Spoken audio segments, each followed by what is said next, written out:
Welcome to AI Ethics for Humanities and Social Sciences.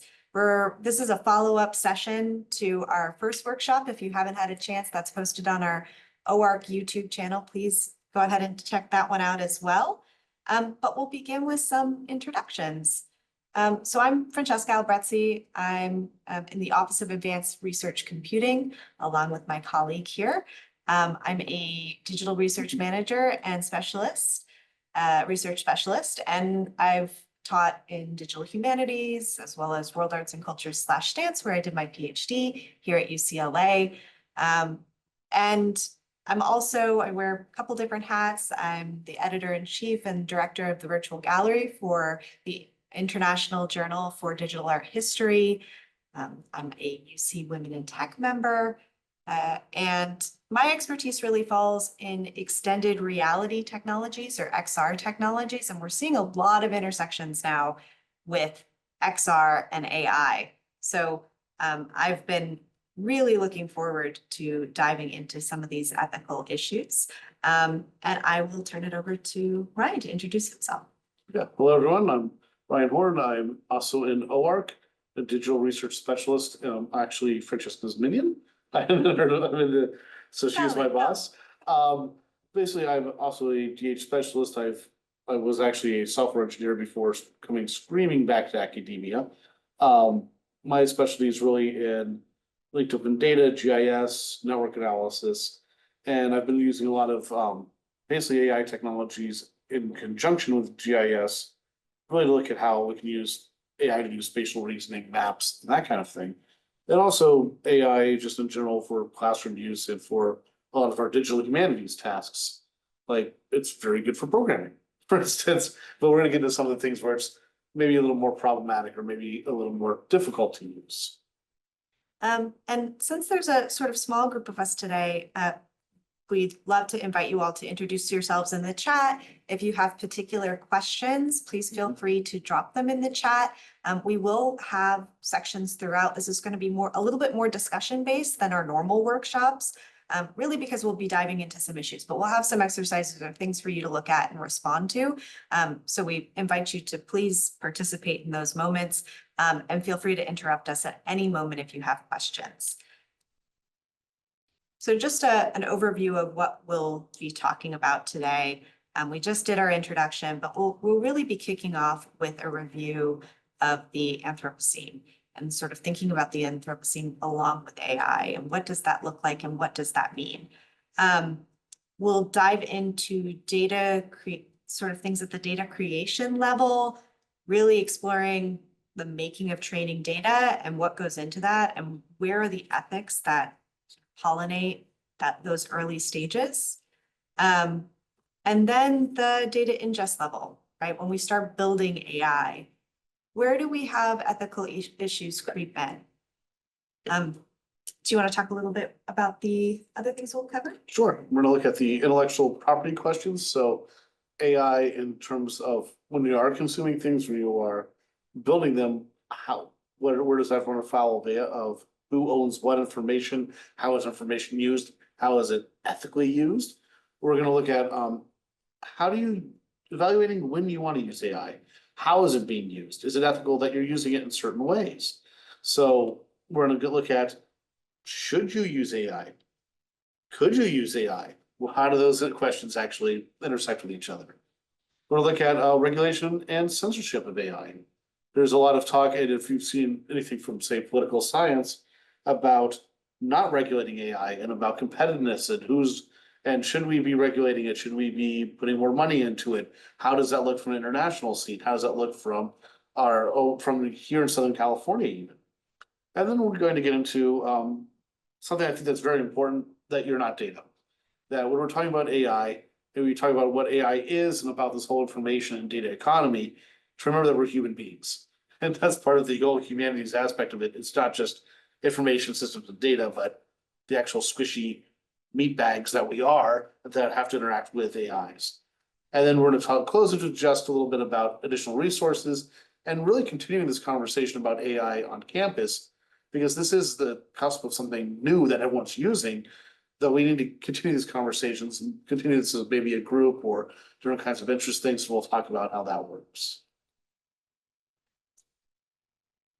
So AIs, we can think about it, and we can think that this is maybe the future of AI that we want.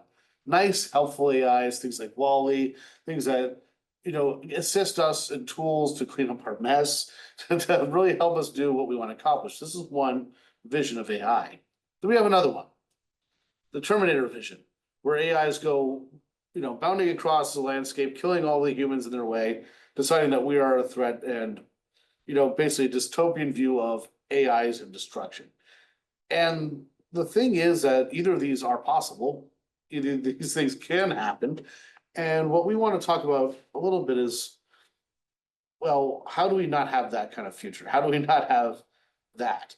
And one of those, is there anyone who's read The Hitchhiker's Guide to the Galaxy? Is that still being read? Thumbs up if you have.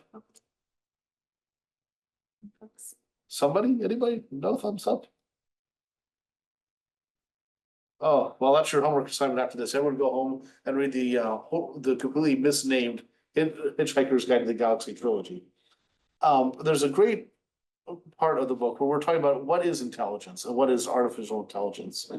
And you can see the quote here. I'm not going to read it for you, but it's an interesting meditation on what intelligence is and how we as humans think about what intelligence is. That we think that we are, say, in this case, more intelligent than dolphins because we do things like New York, wars, the wheel. And well, another creature like the dolphin might think that they're more intelligent because they don't do those things. And so how does that mean for AI? Where do we put what intelligence is in these systems that we're building? And this gets us to kind of the idea of the Anthropocene and the fact that we are, is anyone familiar with that term? Again, a thumbs up or a green check if you are familiar with what the Anthropocene is. No. Well, the Anthropocene is the idea that we are now in a new geological age where basically humans are shaping the environment. And that as part of the Anthropocene, this is where we get into things like climate change and how we are affecting our surroundings. And AI is part of this, believe it or not. And you can see here that as we're building AI systems, there is an ecological impact of these things. That you can see just making the model for GPT-3 estimated that it took like 550 tons of CO2. That every time you're querying ChatGPT, you're adding CO2 to the atmosphere because of the power consumption, because of the data centers.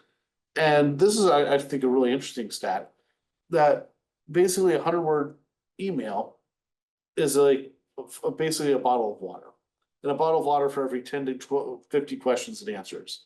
Multiply that out by the millions upon millions of questions, and you start to see an idea that these things are having an increasing ecological impact. They're having an increasing impact on our power consumption, again, in our carbon emissions. And not just that, computers have to power all this stuff. We got to get the resources. We have to extract things for hardware. So you're not just signing on to a free technology, and it's not just the questions of the technology use, it's also what goes into making this thing.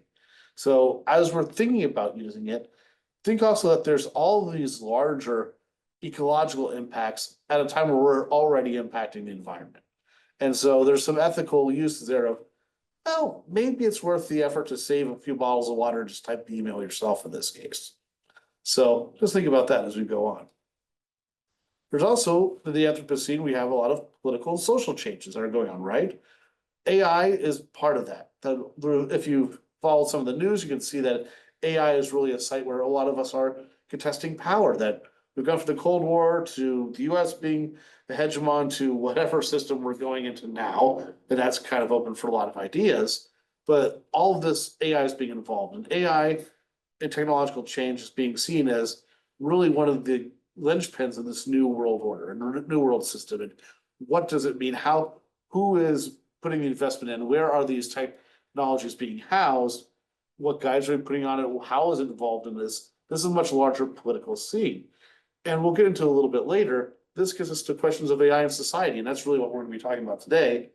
And looking at things like, if we're dealing with AIs, what is truth then? Is the truth what the AI tells us? Is it our own research? Is it something else? What is art? And what is content? And these are all questions we want to unpack today. And so, as part of that, we want to think a little, keep these thoughts in your mind as we go on, that how AI is looking at our perception of reality. That as we continue to use it, as we continue to say, feed our things in, asking for its outputs, are we creating little filters for ourselves? Are we creating bubbles of information that are just self-perpetuating? Think about what does it mean for algorithmic feeds? We're going to get into what that is in a minute. But as we set up AIs and as we reinforce what we want, and we keep getting information that's tailored specifically for us, what does that mean for us discovering something? How many of you have gone to research in the library and you just go, hey, here's a book near me. Here's something else that I didn't think of. Oh, I saw this book on the way to the books I was looking at. These weren't selected for you, but they're just kind of random finds. As we get into more tailored things, that randomness goes away. And this gets us a question of who's doing our thinking anymore? Is it the systems, is it the AIs, or is it ourselves? And then what does our world look like if we're starting to hand off a lot of our thinking and our mundane mental tasks to algorithmic processes? And so hopefully you, if you have not seen The Matrix, that is another piece of your homework to go watch The Matrix. There's only one movie. They only ever made one. They stopped at one like they should have. But they have a very good point in this movie where the AI tells a human, it really became our civilization when we started thinking for you. And is that kind of the future that we want? Are we handing off our thinking to these algorithms, to these AIs? And if so, what does that say about our civilization? Where does it say where we are and where we go from there if we're no longer doing the thinking? Yeah, so, and I want to thank you for the very lively chat. Please continue to add things there. And Andrew, thank you for that resource. Looking forward to checking that out.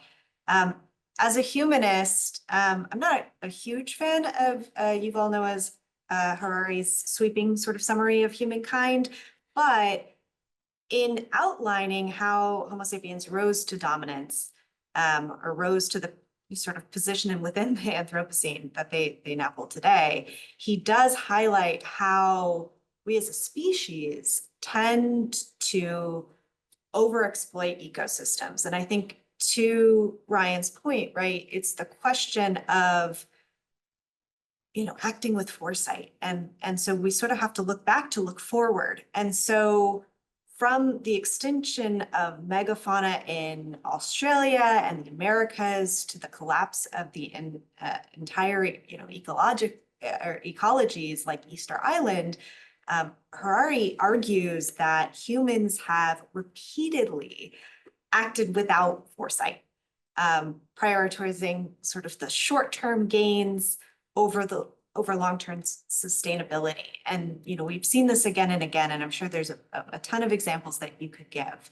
But now that we're entering, you know, this world with AI, right? As AI enters, an innovation with the potential to either amplify our recklessness or, you know, correct our course perhaps. I think the promise here is that AI is already being used to monitor deforestation and track emissions, to optimize energy use. We like that, right? That's a good thing. Conservationists are deploying AI-powered drones to detect poachers and protect endangered species, all really good things. I think the peril here is training large AI models consumes thousands of megawatt hours and emits hundreds of tons of CO2, as Ryan was saying. These data centers that we're creating require vast amounts of fresh water for cooling. It's, you know, that are straining our local ecosystems. And the mining of the rare earth elements for AI hardware contributes to habitat destruction and pollution. So MIT and UNEP have both highlighted that the environmental cost of AI is not just electricity. It's in water, it's minerals, waste, and often borne disproportionately by vulnerable communities. I was just saw a sort of TikTok news reporter sharing about how things are happening in Kentucky right now, where there are centers being put up in mostly Black neighborhoods, and it's affecting those neighborhoods. The kind of pollution coming from those centers are affecting those neighborhoods in really big ways. And so I think we have to think about, where do these things get installed? How are they being run? And how does everything connect?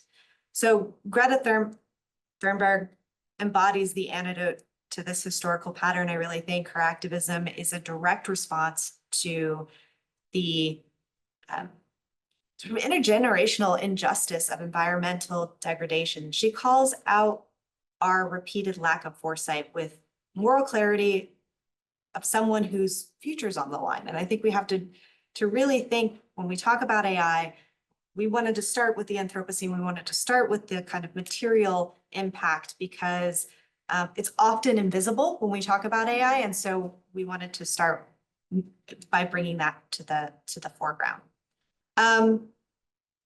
So let's talk about the data creation level, making training data. When we talk about AI, one of the most common things you'll see is, we'll start with talking about defining what intelligence actually is. In Kate Crawford's Atlas of AI, a fantastic resource, she begins with the example of Clever Hans. Is anybody familiar with the Clever Hans story? Show of hands or checks or thumbs up. Okay. So for those who aren't familiar with this example, we're going to watch this clip very quickly just to get the backstory of Clever Hans. And it's about a 3-minute video.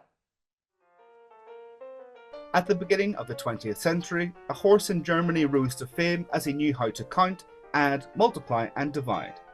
This created a stir throughout Europe, and people could not believe how impressive it was. At Animal Wised, we show you the secret of Clever Hans, the mathematical horse.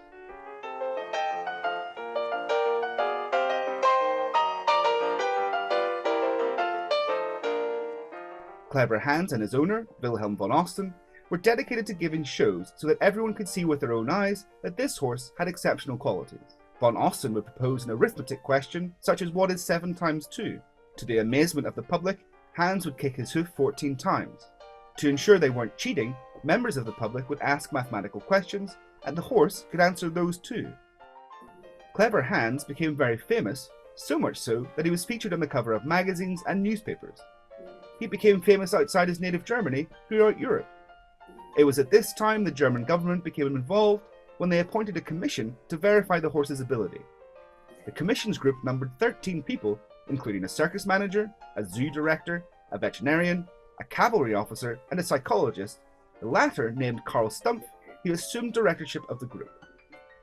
The report developed by the Hans Commission concluded that the shows were real and there was no deception of any kind. However, a Stumpf aide, another psychologist known as Funkst, realized that Clever Hans was only correct in the answers that his owner also knew.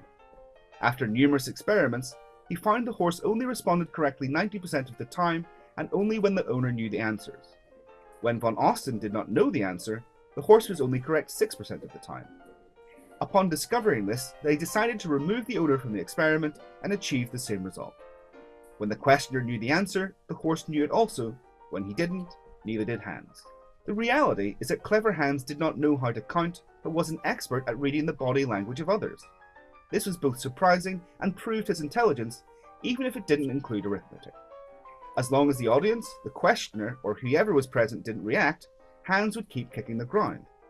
However, when the correct number approached, the audience's excitement increased, and Hans would stop when the tension reached fever pitch.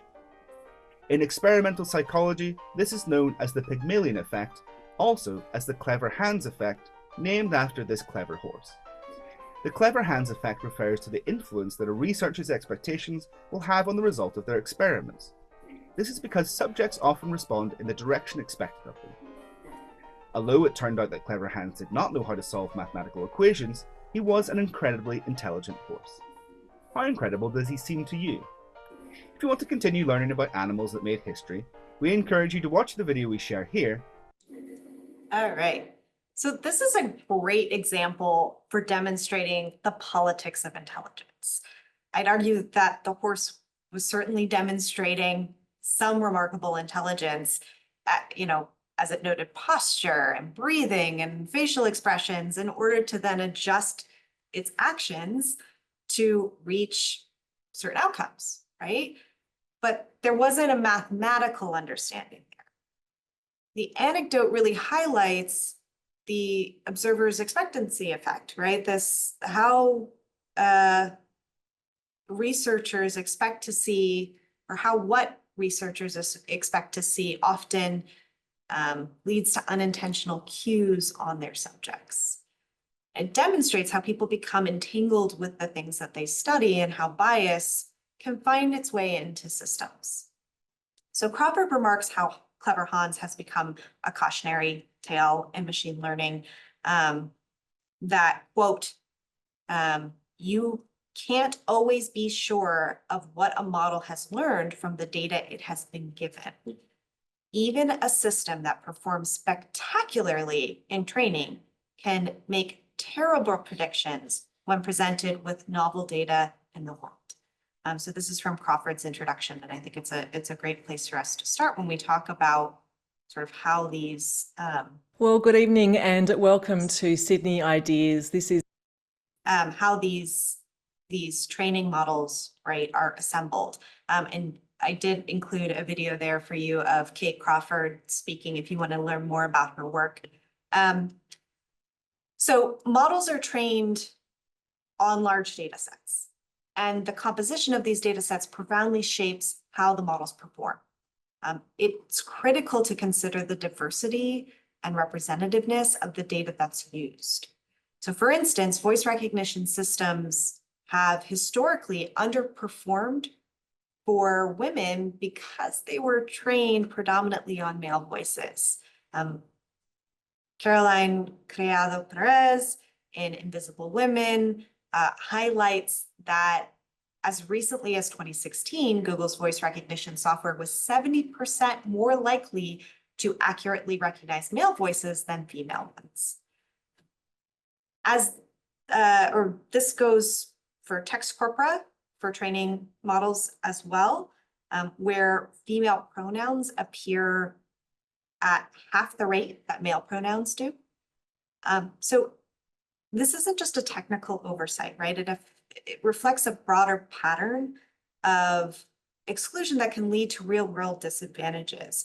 So to mitigate such biases and promote fairness, it's essential to conduct inclusive data audits, ensure balanced representation across demographic groups when building these data sets, these training data sets, and to consider intersectional impacts during the data set construction.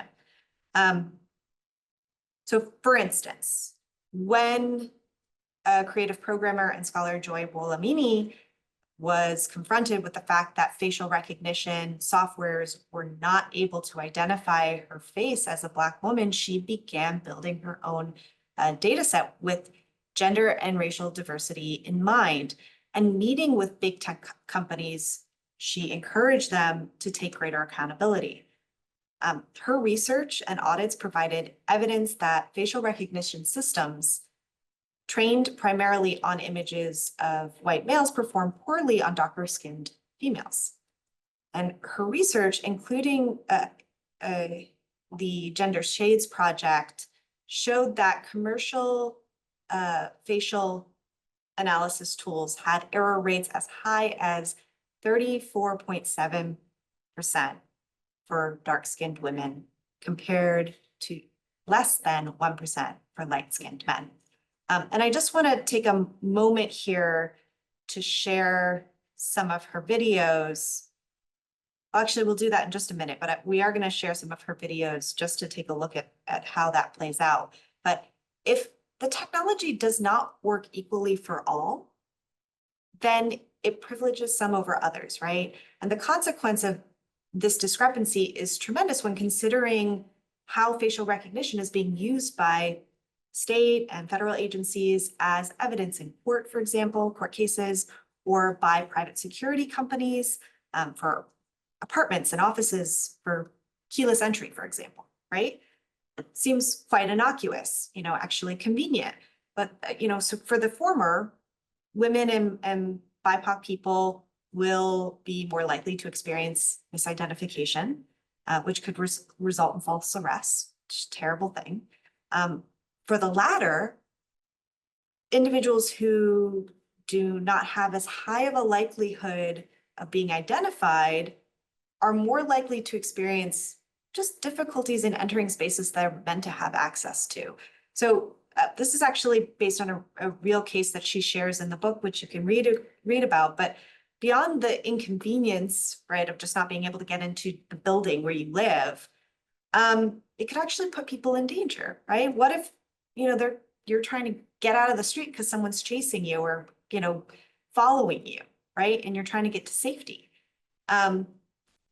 Additionally, why should private companies have their biometric data so that they can enter, or why should these companies have our biometric data so that you can enter your building, right? There's a trade-off happening there, and I think we have to really think closely about those trade-offs. So let's take a moment to watch these videos. I think we have time. They're quite short. And as we do, I just ask you to think about what other examples of what Joy Buolamwini calls the coded gaze have you seen or can you find? And then consider projects like her Algorithmic Justice League website, which I'll put in the chat for you to take a look at, in connection with this work. And afterward, I'd love to hear your thoughts on how these projects, combat bias and other techniques that might be used to promote fairness and greater transparency.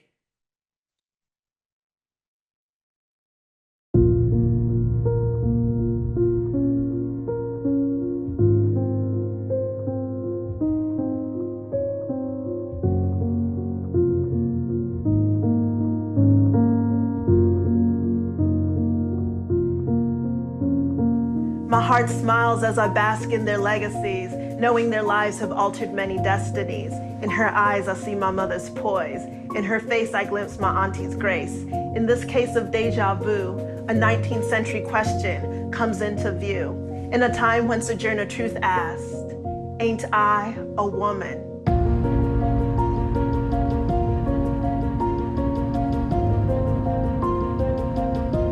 Today we pose this question to new powers, making bets on artificial intelligence, hope towers. The Amazonians peek through windows blocking deep blues as faces increment scars. Old burns, new urns, collecting data chronicling our past, often forgetting to deal with gender, race, and class. Again I ask, ain't I a woman? Face by face the answers seem uncertain. Young and old, proud icons are dismissed. Can machines ever see my queens as I view them? Can machines ever see our grandmothers as we knew them? Ida B. Wells, data science pioneer, hanging facts, stacking stats on the lynching of humanity, teaching truths hidden in data, each entry and omission, a person worthy of respect. Shirley Chisholm, unbought and unbossed, the first Black Congresswoman, but not the first to be misunderstood by machines well-versed in data-driven mistakes. Michelle Obama, unabashed and unafraid to wear her crown of history, yet her crown seems a mystery to systems unsure of her hair. A wig, a bouffant, a toupee, maybe not. Are there no words for our braids and our locks? Does relaxed hair and sunny skin make Oprah the first lady?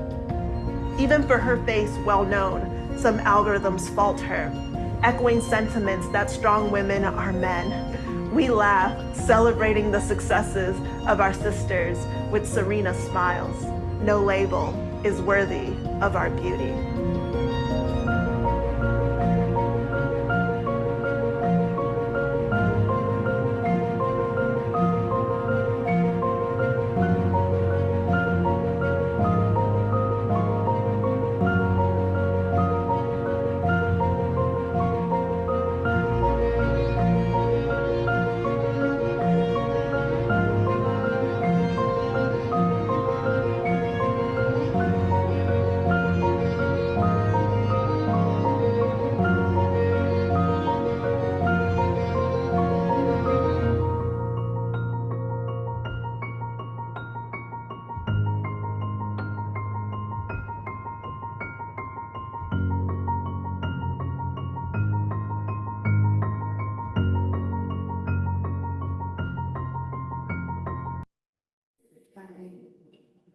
And I'll play one more video from Joy Bolamini's work where she talks about actually how this is really where she started as a creative coder herself, and was working on a project where she was trying to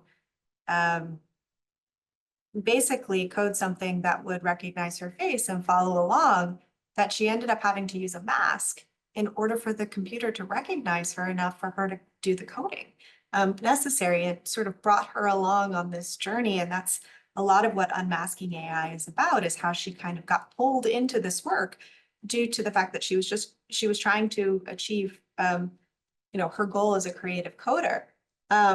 So we'll quickly watch this, and then I'll open it up just in case people have thoughts or responses that they want to share. I have a confession. Sometimes, with no one in sight, I code in a white mask.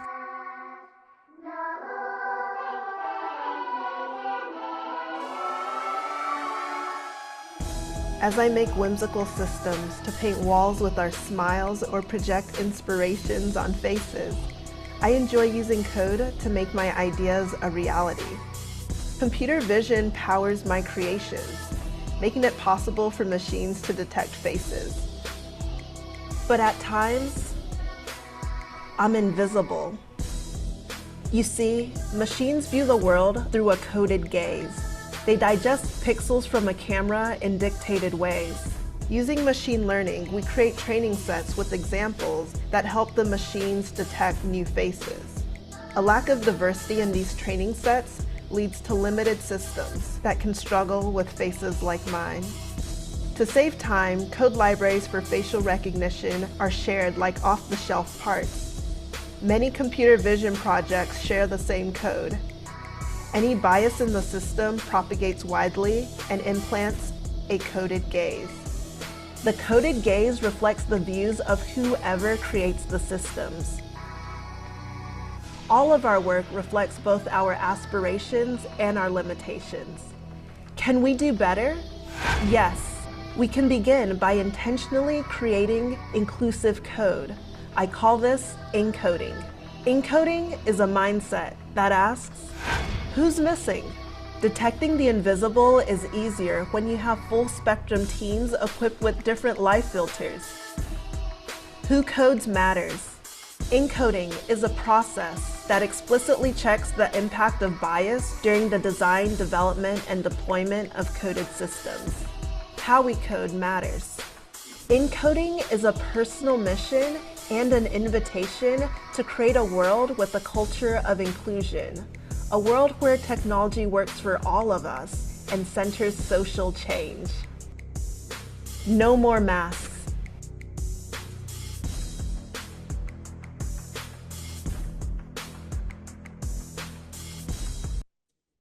All right. So we'll pause here just for a second to see any thoughts, reflections on about how these projects combat bias, and any other techniques that you've come across or might be used to promote fairness and more transparency.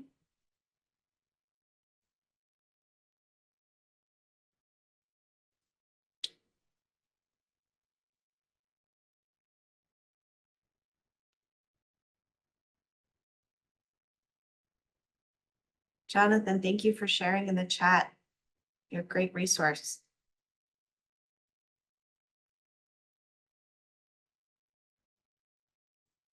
Well, maybe in that case, just to summarize, right, I think Joy Bolamini's work and projects really, the main takeaways, right, is the need for diverse training sets to make sure models represent a wide range of demographics and perspectives, regular audits, as she mentioned, right, from outside parties to ensure inaccuracies and biases are being addressed, and that models are developed with inclusive teams, with a variety of stakeholders to consider potential blind spots and assess models for being properly tuned to meet desired goals. I think also to understand how these biases, came to be so deeply embedded, or came to be within some of these models that we've been using, and I think we're now adjusting for. But in understanding that history, we got to look at the foundational assumptions behind something like emotional recognition in AI. And that traces back to Paul Ekman's work. So Paul Ekman is a psychologist known for his research on facial expression and emotions. He's best known for developing the facial action coding system, or FACS, a tool for categorizing facial movements, and for his theory that certain facial expressions are universal across cultures. His work gained prominence through collaborations with law enforcement and intelligence agencies in the States, and inspired even popular TV series like Lie to Me. The translation of Ekman's theories from psychology into AI systems have been ethically fraught. His model assumes that emotions are universally expressed and easily read by facial cues. A claim that has been contested by anthropologists and psychologists and ethicists alike. In addition, the FACS, facial action coding system, is based on posed, culturally narrow expressions, not spontaneous or universal ones, which is problematic, right? So basically what they did in order to create this initial data set was they had people sit there and they said, okay, smile, okay, and then took a picture and then said, okay, now you're sad, show a sad face, right? And you show a sad face.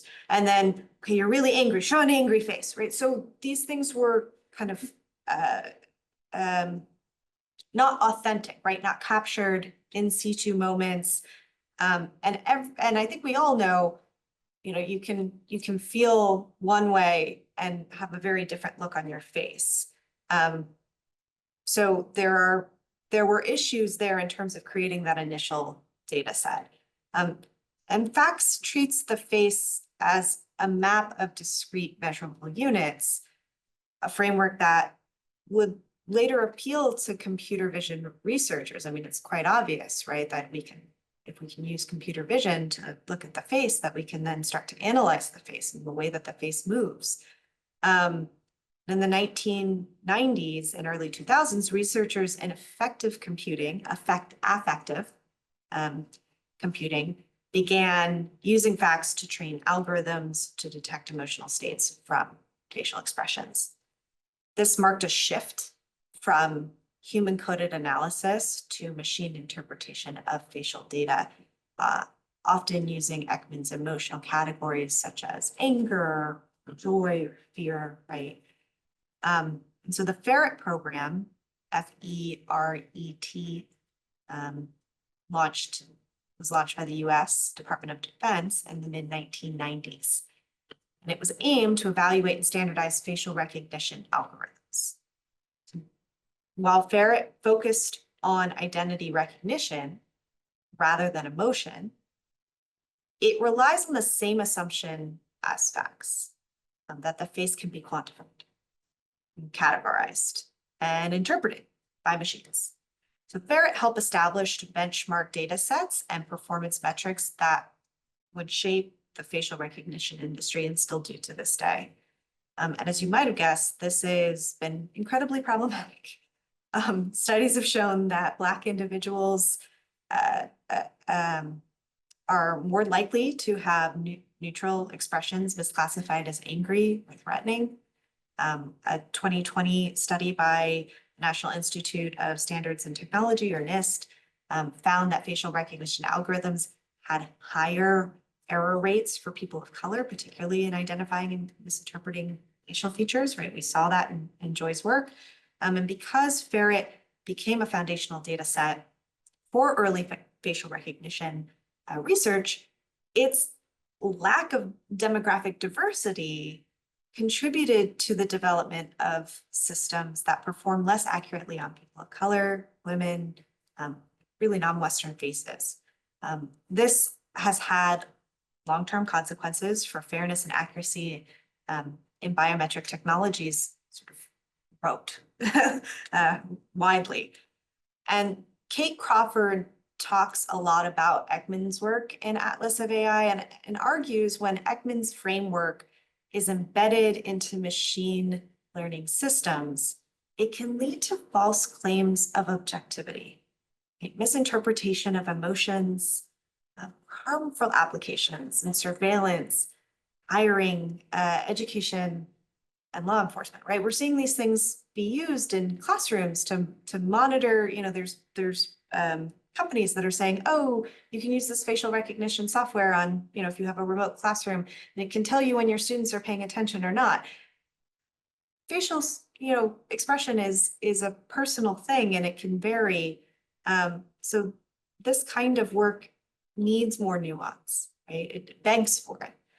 So there have been some image recognition examples that these have been some image recognition examples, and I'm going to pass it now to Ryan for some more text-based examples for you to consider. So I want to start with an example that some of you may remember. Again, give a quick show of hands or thumbs up if anyone here remembers Microsoft Tay. Or even hearing about what Microsoft Tay is.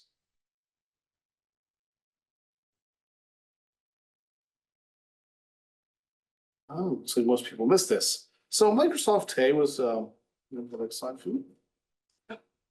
Was it released by Microsoft, of course, because it's called Microsoft, as a Twitter bot in May 2016, which seems like a lifetime ago, doesn't it? And it was designed to learn and to develop a data set from interacting with human users on Twitter. And I do want to put in the chat, or please go ahead and speak.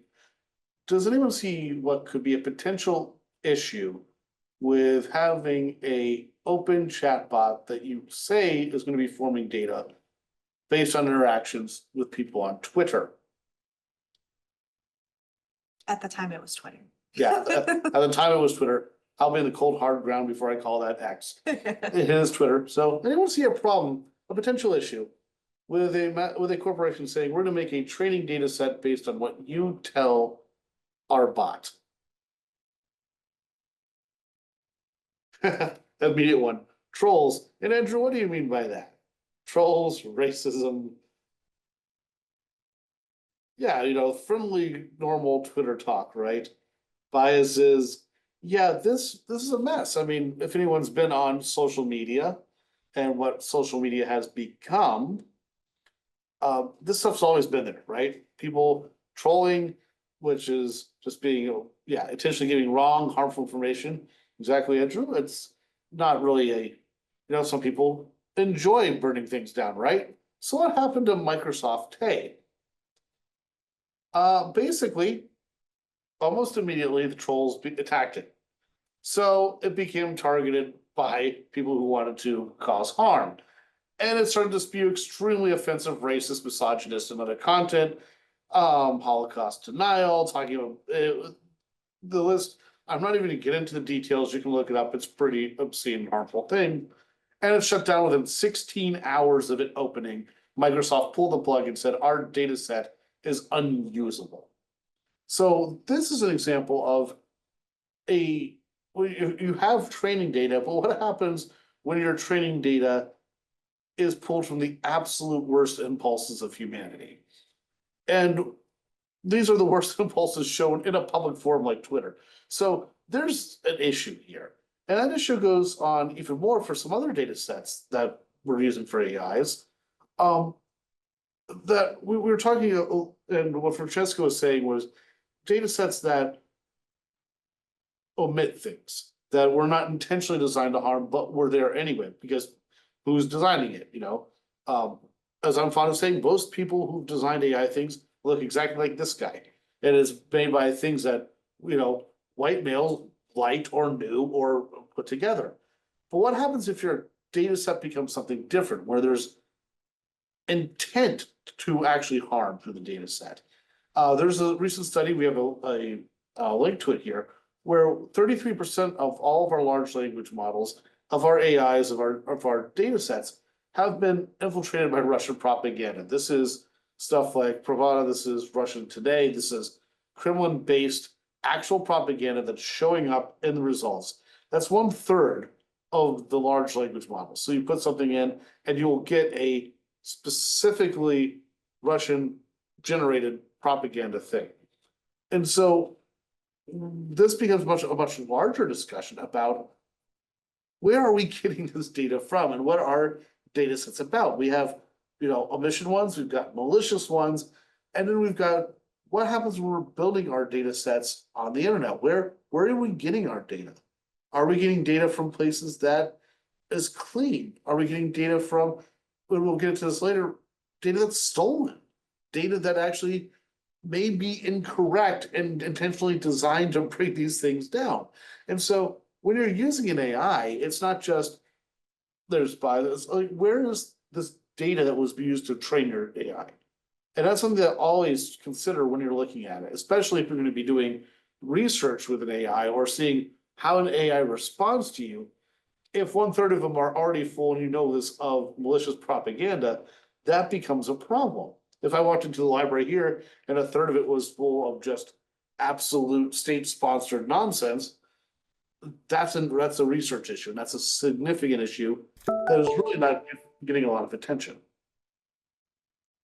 And this gets us then to, once you've done data and we've seen these data sets, and maybe you've identified good ones, you found an AI, the problem then becomes, how do you interpret data? How do you look at it? Because data is not a scientific thing. Data is not a pure raw thing. All data is based on interpretations and how we put it together. I don't have a slide for this, but just as a conversational piece, does anyone remember the Mars Climate Orbiter? I'm just old and I'm not getting examples that are around for a while. Oh, I think I see a thumbs up.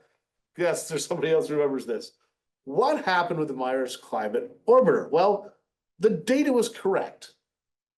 Absolutely 100% correct.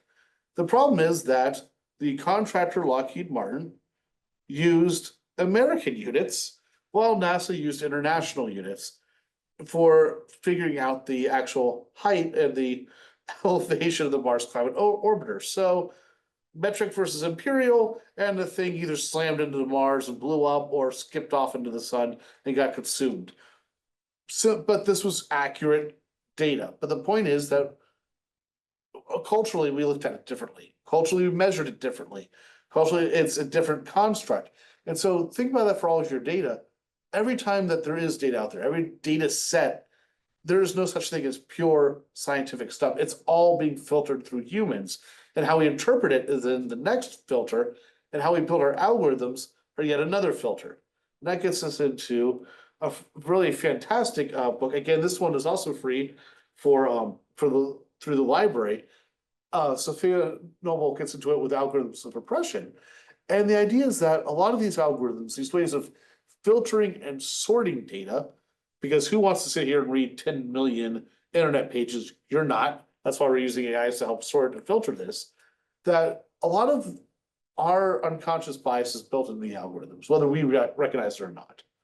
And you can see that, like, historically, searches for Black girls actually turned into pornographic results or really demeaning results. And this wasn't necessarily intentional when people were making the algorithms. This was biases that they were bringing into it, or most of the stuff that said Black girls on the internet were pornographic. And so a human should have come in there and said, no, we need to stop this.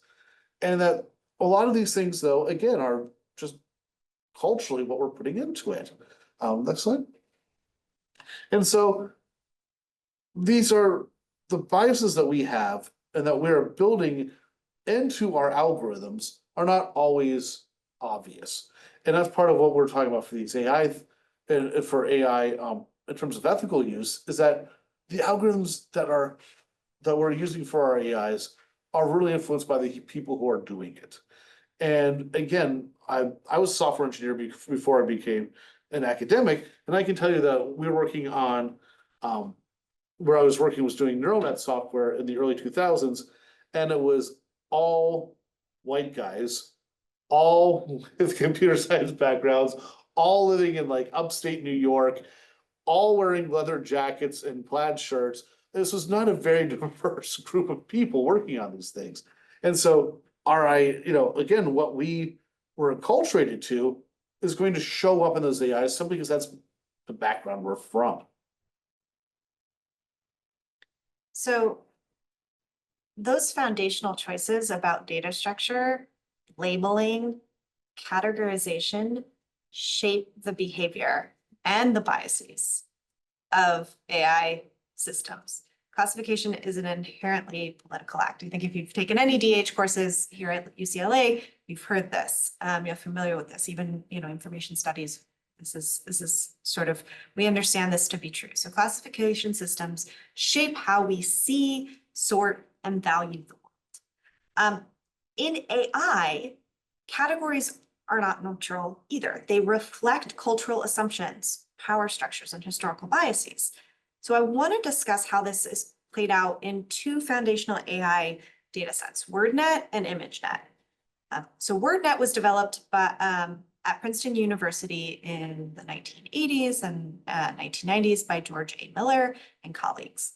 And it is a lexical database that organizes English words into synonym sets, or syn sets is what it's sort of shortened to. And each represent a distinct concept. And then it arranges them in semantic hierarchy, right? Orders them. So syn sets are linked by semantic relationships by hypernyms, broad terms, and hyponyms, narrower terms, and meronyms, part to whole terms. And they claimed it was designed to reflect how humans mentally organize language, and it's used widely in language processing, natural language processing. So then ImageNet was created in 2009 by Fei-Fei Li and colleagues at Princeton and Stanford. And it's a large scale image data set designed to train and benchmark computer vision systems, basically.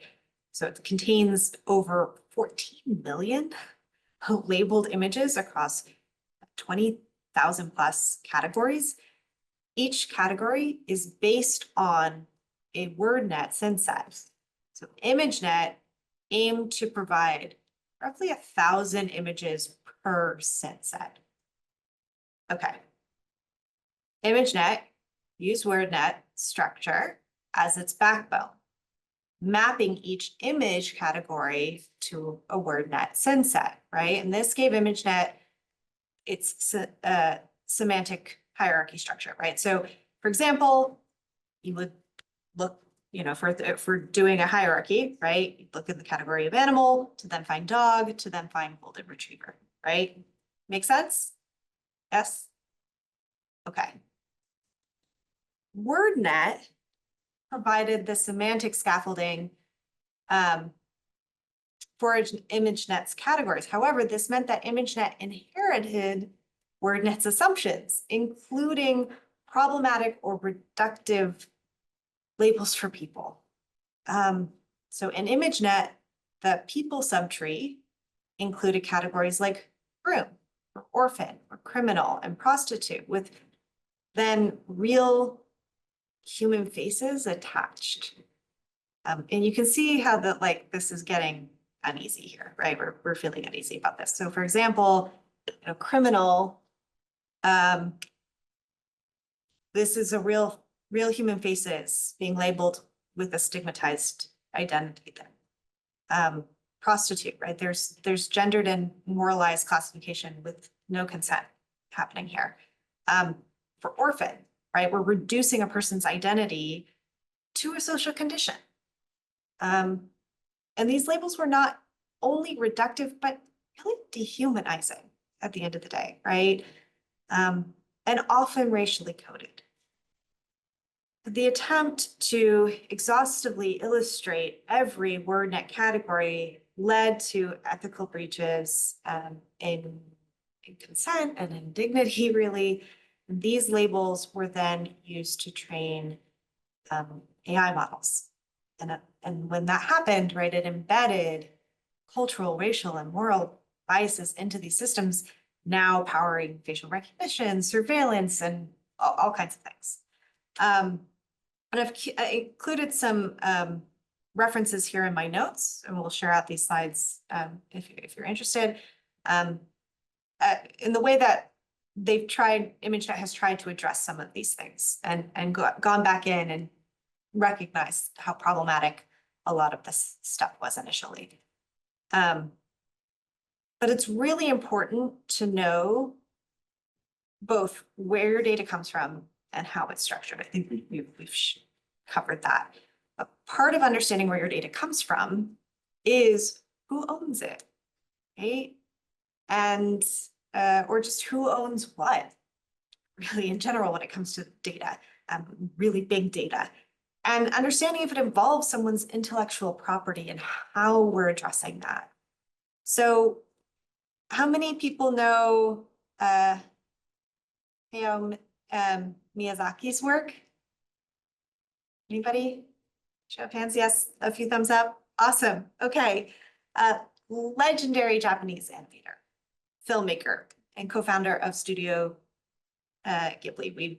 Just a phenomenal artist, one of the most influential animation studios in the world. And really is known for these richly imaginative worlds, environmental themes within these stories, and strong female protagonists. So Miyazaki's directed iconic films that you're probably familiar with, like My Neighbor Totoro, Spirited Away, Academy Award winner, The Wind Rises, right, and more. Miyazaki is deeply committed to hand-drawn animation, and has long expressed skepticism, probably nearing contempt, toward digital shortcuts and artificial intelligence in art. He is once quoted as saying, AI-generated animation is an insult to life itself. So I think the reason why I bring him up when we start talking about copyright and intellectual property is that in 2025, AI tools like OpenAI's DALL-E 3 and ChatGPT 4 enabled users to generate images in the distinctive Studio Ghibli style. And these tools quickly went viral because who doesn't love Studio Ghibli? So with users then generating, things in the Ghibli style, everything from historical photos to personal pictures, fast food mascots, and famous scenes from other movies. It was a bit heartbreaking to see if you think about Miyazaki and his values, right? And the phenomenon raised a number of ethical and legal concerns. First, copyright and consent. While artistic style, quote unquote, is not explicitly protected by copyright, many of the AI-generated images closely mimic copyrighted characters and scenes. Experts argue that if AI models are trained on Ghibli's films without permission, that could constitute copyright infringement. But at that point, it's the toothpaste is out of the tube. So it's very difficult, and they know that, right? But it's very difficult to kind of call that stuff back when it happens on a massive viral scale. Exploitation of labor and crafts. So Miyazaki's films are known for their painstaking craftsmanship, right? Some of the scenes took years to animate by hand. The AI-generated art kind of erases the labor, emotion, and intention behind each frame, sort of reproducing it or reducing it to a replicable aesthetic. However, I do want to put a caveat in here, because I don't want us to be all doom and gloom this whole time. Animation guilds have voiced for a long time how brutal the hours are for animators. The deadlines can are just intense. It really can cause physical strain on the body from the repetitive movement of drawing and holding certain positions in order to do the work of animation. So does AI offer a refuge from that? And if so, at what cost? I think Studio Ghibli may have a different feeling around that than maybe Disney animation, right? Or Pixar animation. And I think these animation studios are going to have to think, how do they want to approach using a tool like AI for their animators?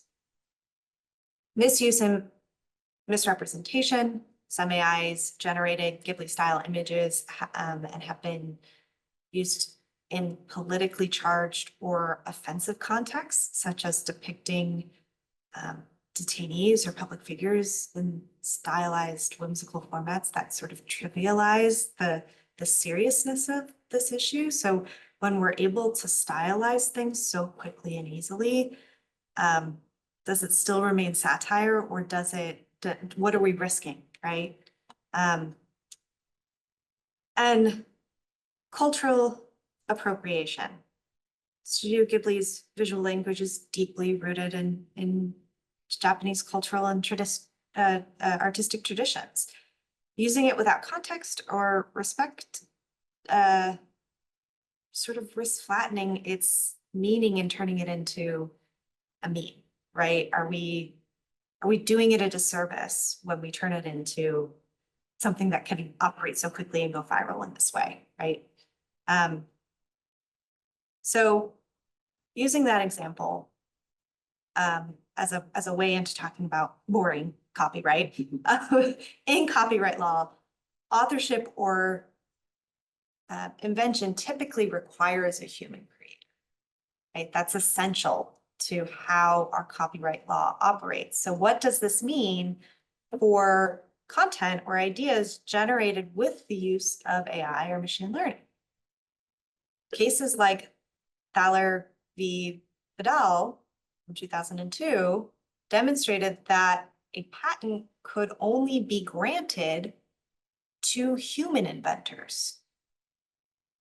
So while the law still varies widely, prompt engineering or curated results may allow users to claim at least partial ownership, as these actions demonstrate a contribution or direct effect on the generation process, right? That you're exhibiting your agency by creating that prompt, by using the machine as a tool. However, this may leave creators vulnerable by not allowing them to claim exclusive rights, at least according to US copyright law right now, 2025. In addition, considering terms of use for AI systems is a factor. Different AI tools have different approaches to privacy and access and ownership. In some cases, by using an AI tool, you are consenting to the company not only having access to your data, including your prompts and any generated output by the model, but continued use of your interactions to further train their models or within other aspects of their business, including sharing it with its affiliated companies or third-party partners, right? So in some ways, they're using your labor of using their machines to further their business interests.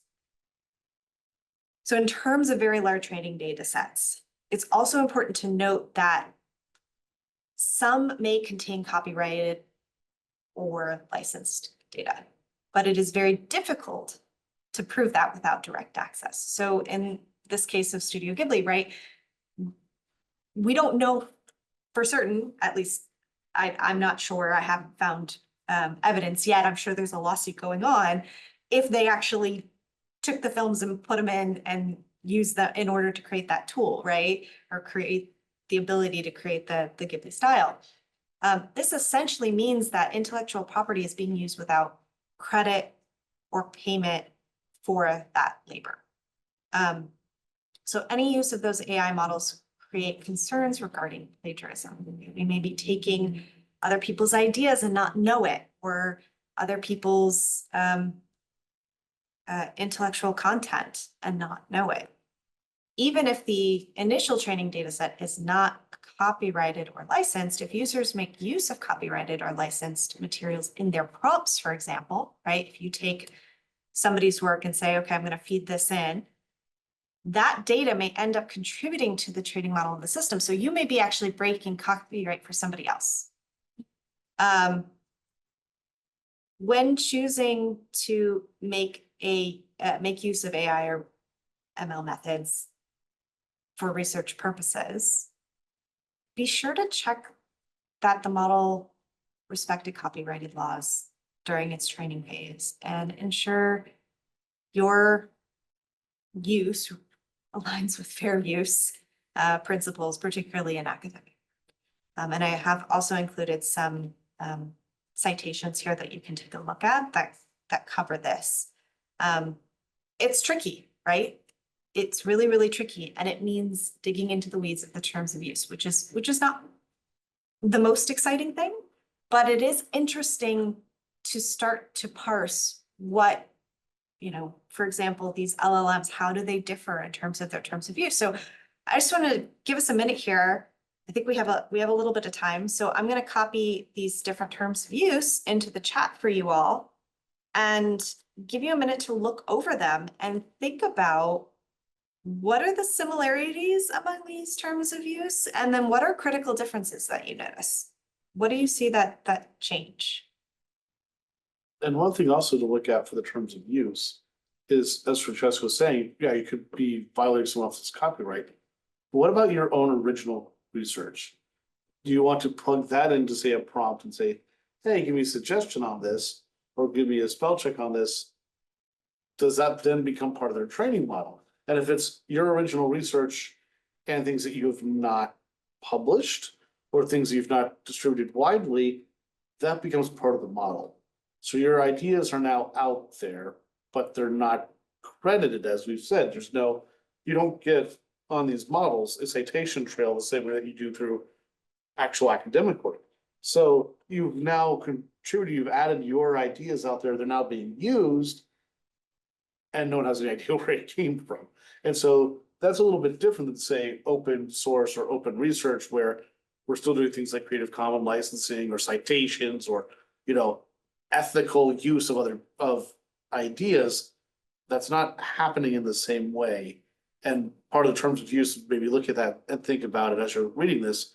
Would you want to put your work through this kind of AI process?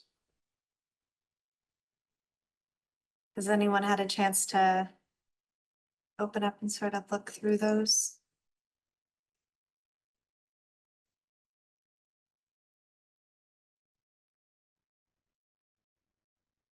Anybody know of differences just off the top of their head that or why you might use a particular model over another one?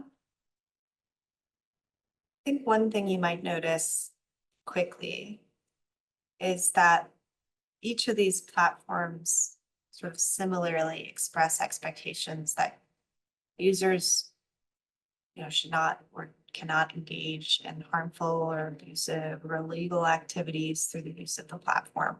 That they're so you can't, they ban the generation of anything offensive or misleading outputs that could cause real world harm. So that's also about them protecting themselves, right, as companies. You'll also probably notice that each has their own user level, right? They grant different experiences for different services. So they usually have an open service and then a paid service, different paid service levels. So you get different kinds of access or protection for content that you might use within the system, right?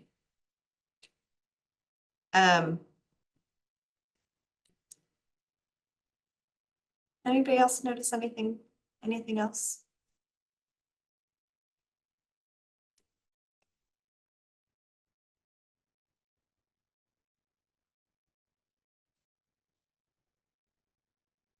I mean, Microsoft really, their terms of use focuses on its integration within their broader ecosystem. So they're thinking about how anything produced in their AI may end up in different aspects of their ecosystem. You know, your emails or Word, you know, now Word has AI embedded within it. You have to turn those things off, right? A lot of these things are set to be on automatically. Google Gemini stresses its safeguards against inaccuracies and discriminatory content, right? They're focused on that. Yeah, Brenda, they have an age restriction, child protections right away. So safety concerns up front, absolutely. And I think this one from Microsoft is pretty emblematic of a lot of these, where if you dig into it, almost all of them say that we're not claiming ownership of your original material, but once you put it into the prompts, we can use it for whatever terms we want to.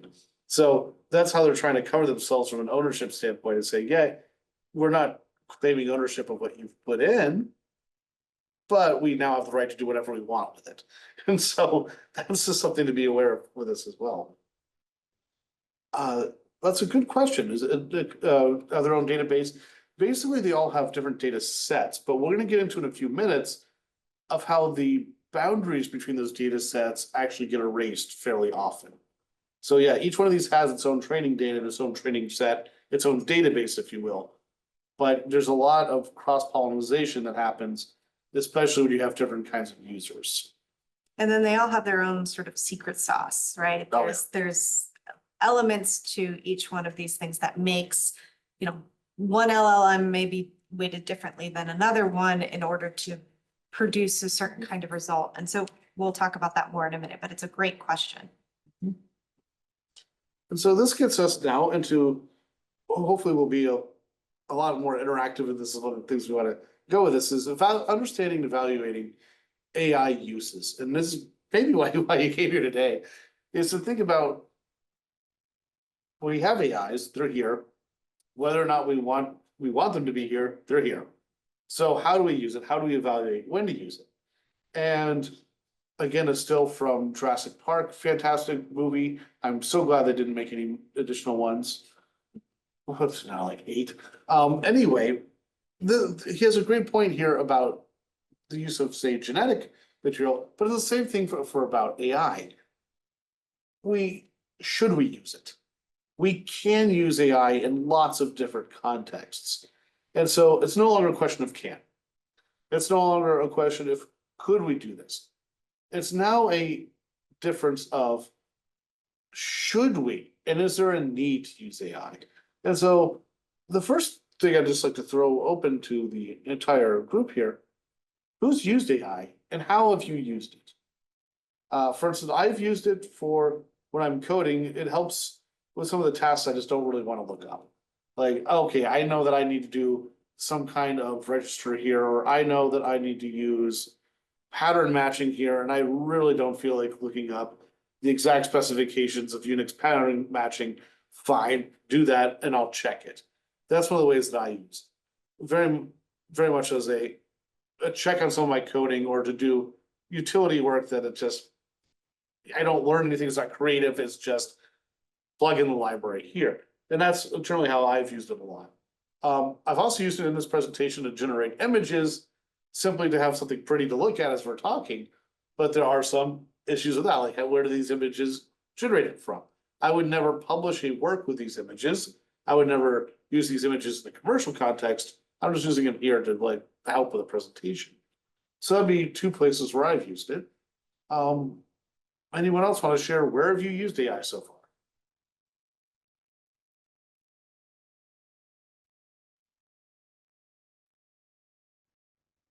Okay, so like some summary research here to have expertise, opinions quickly on the subject. Grammar and sentence structure. Yes, in fact, that's another use I've done is my typing is horrendous. So I think a lot faster than I type. I make a ton of spelling mistakes. I'll put it through an AI, just say, just check the spelling for me on this.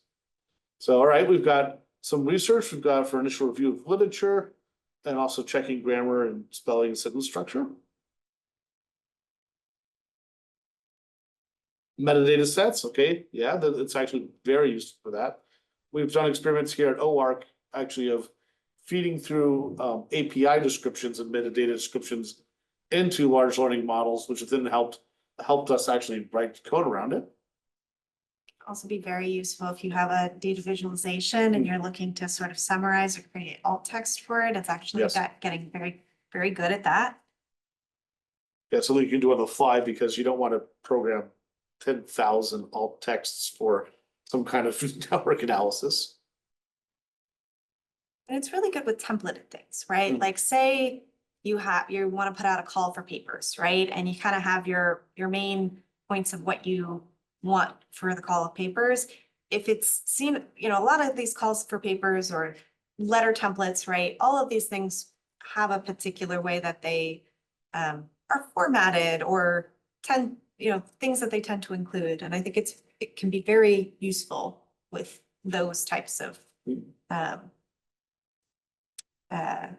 tasks. And in fact, I actually used it at the when we were putting together this presentation, just to say, hey, generate a presentation here and basically see if we've missed anything that was obvious that I just didn't include. It's detail oriented, yes, because you'll see as like prompting, AIs can go into interesting directions. They're basically, they do exactly what you tell them to, so you need to be very specific. Right, we'll go on to the next slide. So, yep. Yeah, we know that these systems are not perfect, and that hallucinations occur. We talked about that in the first half of our previous part one of this workshop. So for academic research, accuracy and factual information are obviously essential. And as AI and machine learning models continue to improve, it will likely become more and more difficult to spot fake information. And what will also be difficult is to spot the blind spots within the training data, right, that we've talked about. So using general AI tools for research may lead researchers to think that there's no information on a certain area, but it may simply be that the information isn't available through that particular AI system. AIs don't like to disappoint us. They don't like to let us down. They don't like to say, I don't know. So they will come up with the best possible thing. And quite often they will hallucinate you an answer. I know engineers are working on that, but right now they're going to try to offer you a solution that may or may not be real. And sometimes when this happens, a system, it creates this desired information for the user. And how do we know what kind of information the model has access to and when it is or isn't making direct use of it? These are questions that are still, when we think about using AI for research, these are questions that are still really, really important for us to be asking. The practice of citing sources, right, is meant to demonstrate a legacy of information and provide that transparency. It's the whole reason why we do it. However, data provenance tends to be very opaque in AI and machine learning practices. The data sets that models are trained on are usually proprietary and not available to the public to review. Unless it's a RAG system, we don't usually know what kinds of sources are being used to produce the outputs, and usually don't know how those sources are being weighted in the system. As researchers, we consider primary and secondary sources differently, right? We also consider if something was peer reviewed or independently published. You know, if it's fiction or nonfiction, if it's an editorial or an op-ed, right? All of these things provide us context with how we receive information. The academic or professional credentials of an author also carry significance and intention or positionality of the writing and provide significant context for our interpretation and our understanding. Okay, so when that's taken away, how do we adjust, right? How a certain AI and machine learning system makes determinations around these types of areas can greatly affect the output. And this is usually determined on how different aspects of the model are weighted, right? So what is it seeing as significant? What is a strong versus a weak connection for it? Also, when we pay attention to how we often pay attention to how timely information is. I would weight, a resource that was published in 1934 very differently than I would weight it against something that was published in 2019. When something is published provides an immense amount of context for us, right? And typically LLMs flatten this sense of time when it comes to information. And most of the information contained within them are at least a few years old from the nature of how these things are assembled and run.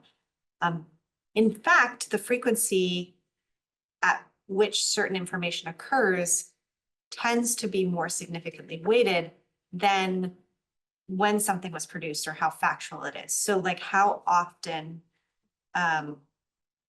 is an opinion getting voiced within the training data, that tends to make it something that the LLM will bring to the surface. And I just want to point out like an example of this happening in the real world. And these things have happened before LLMs. So for example, the idea of the alpha male, right? This was an idea that was put out by a scientist, and it got sort of picked up and, was in studying wolf packs, and that scientist later went back and went, actually, that's not correct in terms of their structure and behavioral, and that's not how it operates, but it had kind of gotten into the ethos and people had adopted it so much that still to this day, we consider alpha male, mentality or that sort of thing, that's still an idea out in the world. And it's quite often the way that we see LLMs operate is, oh, I just hear this thing a lot, or I see it in my data a lot, therefore it must be important.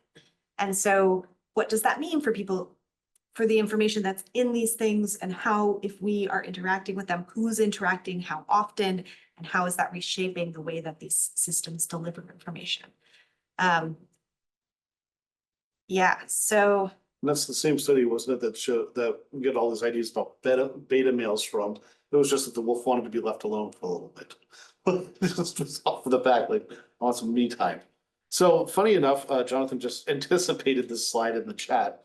And part of what you can see from this is, if you're not familiar with the Make America Healthy Again report by the HHS under RFK Jr., which was a report detailing American health and detailing some of the ideas that they had moving forward. And when this report was released, it was immediately shredded by experts in the field because they identified false citations, studies that had not happened, studies that are misattributed, formatting issues, grammar issues, and direct AI citations within the report itself. And so when this thing was released, and this is an example of relying on AI to do jobs that used to be human jobs, that these kinds of reports were done by experts and took time to assemble and had peer review and peer checking, and just saying, oh, we're gonna feed this through the AI and it's gonna be doing a good enough job, did not happen in this case at all. And this also points to some other larger issues we were talking about. What were the prompts used to create this report? There are loaded prompts, and it's fairly evident from this report that some of the prompts were fairly loaded and fairly biased in their approach of things like, why are vaccines harmful? Or tell me how vaccines are harmful for this report. That's be the same as me, say, turning to Francesca saying, when did you stop throwing puppies off the bridge? You know? Never did. And you never did, but the way that it is approached is the same way here, that if you are approaching an AI with a question, with a prompt that's already loaded, you're going to get a loaded response. And if you're going to be replacing human expertise and human knowledge and human checking with AIs, which I think we would both argue is something that we really should not be doing. But if we are going to be doing that, as we'll see, the businesses and governments are increasingly turning to AI reasoning and AI reports, you've got to be extremely careful with what prompts you're doing and what your output is, and to check and to go over and to look at this. And what's kind of funny about that is you've created now an AI report, you've probably spent as much time checking the output. If you're careful and you're doing this correctly, you probably spend as much time checking the output as you would of having written the thing in the first place. And so we've got to be very careful about that, especially with the role of AI making decisions in policy. I would argue very strongly we are not there yet. And so I think there should be some pushback on this kind of application of AI, saying we will use it to set our health policy. We should probably still have humans doing that. So, I mean, your mileage may vary, you may argue against that, but I think this is something that is a discussion that needs to be really at the forefront, especially as we are becoming so much more reliant on AIs doing these decisions for us. And so how do we then teach research and writing skills in the age of AI? How do we teach the core of what we do at a university in the age of AI? Is it a disservice not to teach how to use AI responsibly for research? Do we tell people not to use it? Or do we tell them how to use it? Or do we regulate it in some way? I want to share this great resource created by, pardon us. I want to share this great resource created by Miriam Posner that provides strategies for AI harm reduction for writing assignments. And I think what's really important about what she's doing in this is that she's acknowledging the toothpaste is out of the tube, but then how do we reduce the harm, right? It's more about how do we still teach the skills that are most essential for research and writing, even though we have these other technologies on hand. I think demonstration is also a very valuable tool. You might try exploring AI's capabilities in academic tasks by experimenting with generative AI tools in your own coursework and research. It's a really great way to go about this. The goal is not just to use AI, but to critically evaluate its performance and consider its implications in your academic practice. Compare and contrast the AI's performance across like different kinds of academic tasks. And this is just an example of how you might go about doing that. This exercise is inspired by Dr. Chris K. Belden Adams from the University of Mississippi. She shared this approach in her 2025 presentation, AI History by Bot, grading generative AI's note-taking, research, and writing skills. It was a really, really informative presentation.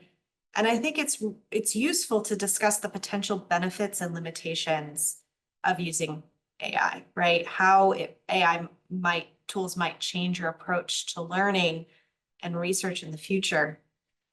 What are the broader implications of AI for academic integrity and the future of higher education? These are big questions, but I think we need to keep asking them and keep thinking about it as new AI tools come out and as they become applied in new ways. But it varies quite drastically depending on what you're trying to do. So for lecture note taking, she found that actually, having something like Otter AI on, it did really well in summarizing, her initial conversations with her students just on, what you do this weekend and this, that, and the other. When she got into the weeds of her actual lecture, it became like gobbledygook. It couldn't follow her train of thought in the same way and summarize it down because it's not a pattern that it recognized, right? It's not a typical meeting style. It's a lecture. It's different. So it didn't do very well on that. We know that when it comes to writing papers, it's getting better and better and better to the point where it's almost, you can't really distinguish, especially if people are checking their citations, whether it's AI written or not.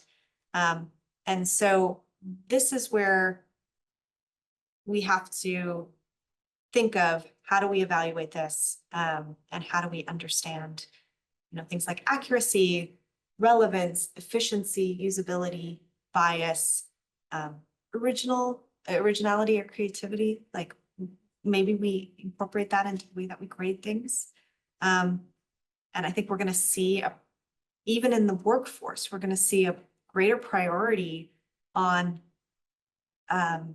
maybe not being as perfect in terms of final product, but being more authentic, right? Where we're actually seeing people not rely so much on what the AI says, but actually giving their 2 cents in their own way.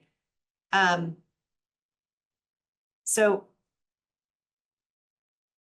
other thoughts for AI in the classroom? Yeah, and this is we kind of want to open this up to who's seen it in your class. Can you tell us like what's the good, the bad, and the ugly? Where does it work? Where does it not work? What about fair assignments? I have some colleagues who work in community college, and they've seen just this year online every assignment from say 120 person online asynchronous class, every assignment turned into AI. That these students just simply took the prompt, put it in AI, turned in the assignment. And that's kind of the ugly of it, but and the thing that we want to stress is we're not saying don't use AI. We don't want to return like to the early 2000s if you're old enough to remember that. And oh my God, don't use Wikipedia, don't use the internet, it's horrible. You can't, no, this is a tool, it's there, it's being used. So now the question is, how do we use it effectively? And how do we acknowledge it in the classroom in a way that works? So we're just opening it up right now. Who's seen it in the class? Who's used it? Who's had assignments? Who's maybe used it for assignments? You can be honest, we're not going to retroactively take your grade away. But how do you, as a group, how have you seen this thing being used? For teaching and learning. Mm-hmm.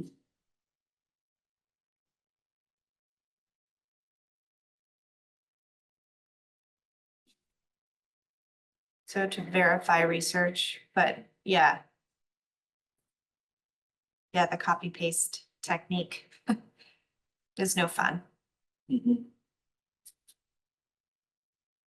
First year students had difficult emails to professors. Oh yeah. Yeah, I think it's a great tool in that way because it also teaches, like I was saying earlier, in terms of templating things, right? Mhm. It teaches you, this is the etiquette, this is the standard, this is the best practice when I'm formulating something. So if you're doing a repetitive task, right, or something that we have a way of doing, like emailing a professor, it really helps with that, so that you know that you're crossing your T's and dotting your I's, Mhm. and that will help, in terms of your interaction with your professor. But again, as long as you check, you just simply send it out. Yeah. And that's actually an interesting thing about some of the uses we were talking about. My colleagues have noticed that students will not check it. And so they'll have an assignment over, I think the one that's indicative was describing the cylinder of Cyrus. And we got AI generated responses talking about taking care of propane tanks, thinking that it was a propane cylinder as opposed to an art historical object.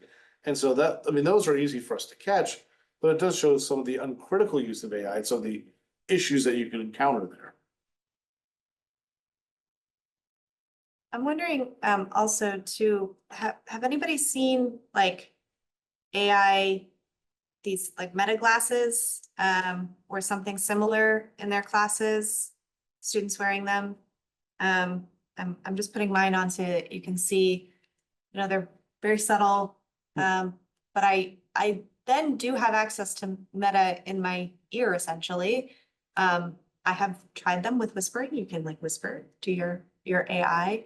And it has cameras on the front.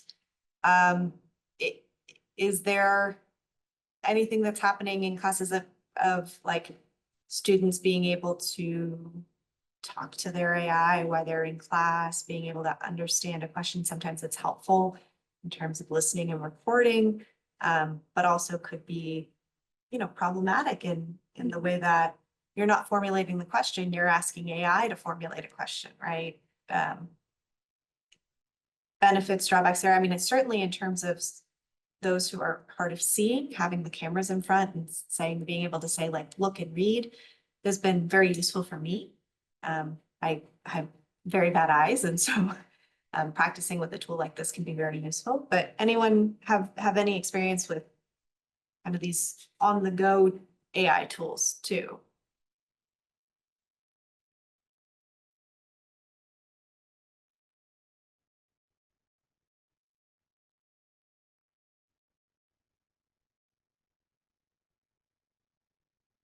Well, while you're thinking about that, maybe pondering it, we'll go to the next slide. Sure. And so another place that AI is being used a lot outside the classroom is really the social applications of AI in our greater society.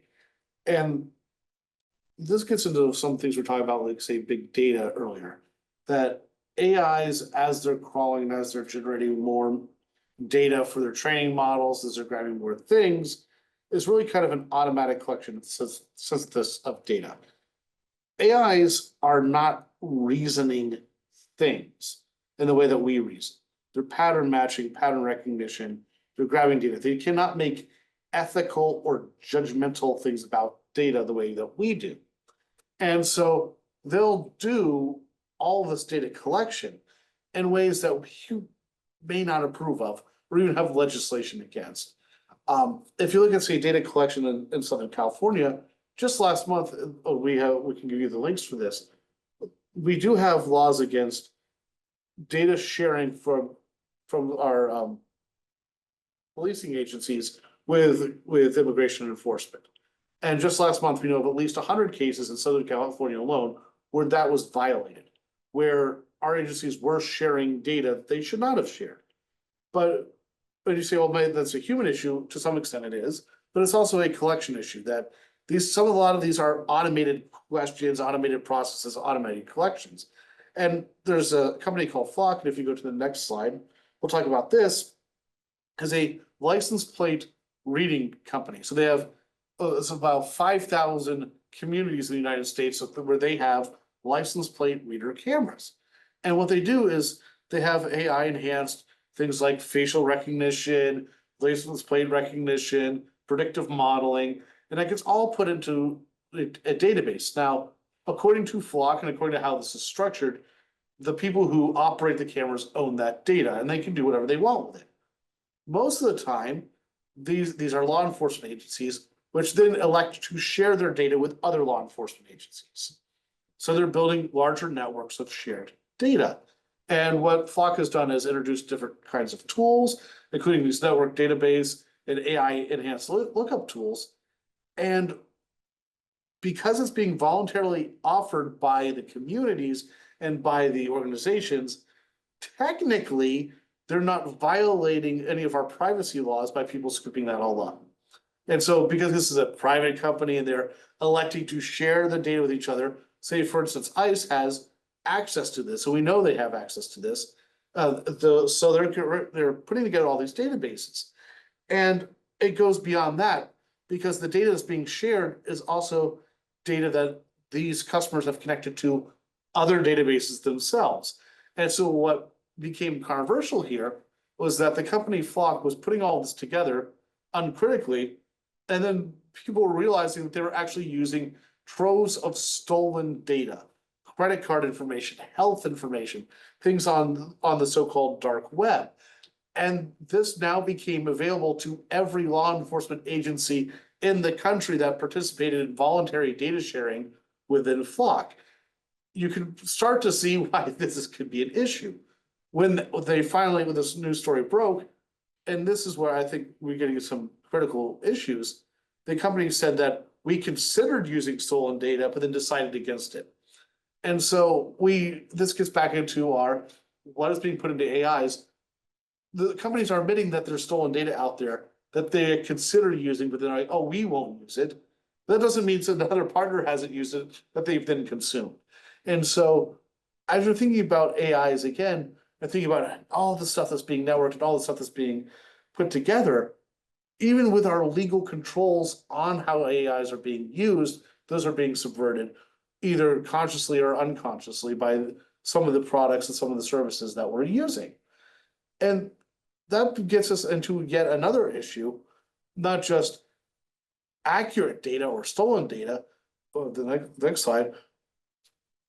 We get into disinformation. And this, if you have not been thinking about disinformation or exposed to disinformation, this is something that has been increasingly part of our political process, part of our social process, and something that is unfortunately not going away, but is accelerating at a rapid pace. We can talk, there's misinformation, which is, you believe something erroneously. There's disinformation, which is being pushed as false information for a purpose. And the problem is that AIs are increasingly writing our things and writing our information sources. How many of you have looked at your YouTube recommended algorithms recently, or YouTube shorts? Most of them are AI. Earlier this year, there's a bunch of studies about AI content on the internet saying that by February, which is long past, at least 50%, if not more, of the internet is now AI generated stuff. And a lot of it is junk. And I mean, junk isn't as incoherent. We call it AI slop. And that is increasingly the content that's on the net. Now, if you are having an AI that is grabbing all the content from the net for its training data, you may now start to see what part of the issues are, is that the AIs are now training on erroneous, hallucinated disinformation that they've put out there. Now that's increasingly part of the cycle. We already know 33% of our LLMs are compromised by propaganda. That becomes then part of what's generated, which then becomes part of what's input into the next, and so on. And so you've got this big problem of just content out there. In addition, think about things like deep fakes, that AIs can now synthesize how we talk, how we interact. You can have a deep fake of me doing, I don't know, jumping on a table, as part from this presentation. And so what becomes truth if photorealistic depictions of people can be generated by AIs? This also gets us into things like some of the ideas that we're forming. I've said the word lemmings. What do you think of? And I'll open that up to chat. Lemmings. What are your first thoughts when you hear lemmings?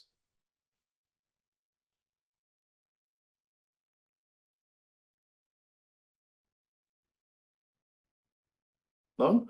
Right? Well, if you think about what is our mythology for lemmings? If I say lemmings, what do you think of as something that comes to mind? Little sort of puckish things that create issues. Yeah, that jump off of cliffs voluntarily, right? All that stems from one fake Disney movie where, to generate interest in it, they actually herded lemmings off a cliff. And we have had this cultural idea about lemmings ever since that has never gone away, and that has been fake news. And so we're generating this now. Just think of all the AI information and disinformation out there. How do we counter this thing? How do we even begin to say, okay, we've got a problem here, which we know we have. And so how do we regulate, or how do we deal with this? Yeah. So we counter this through solid regulation and censorship. Deep fakes are becoming increasingly prevalent in digital media, and they're blurring the lines between reality and fabrication. There's all kinds of examples of deep fakes that you've probably encountered. Videos of political figures and digitally resurrected actors and manipulated TikTok trends, right? When considering deep fakes, it's important for us to ask ourselves, what's its purpose? Who's the target or subject? How convincing was it? What visual or auditory cues revealed its artificial nature, if any, because they're getting better and better? And who was potentially harmed by its creation and distribution? When considering the broader sort of societal impact of deep fakes, I think we should be asking ourselves, how do they challenge our understanding of truth and authenticity in this sort of digital age? And what are the parameters that can't be faked, if any, right?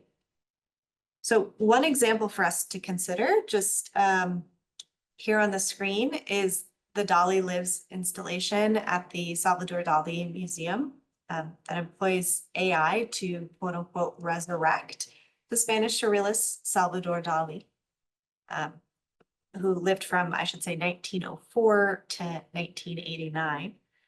And it allows visitors to interact with a lifelike digital imitation of the artist on screens throughout the museum, and as a way of learning about him and his life and his artistic legacy.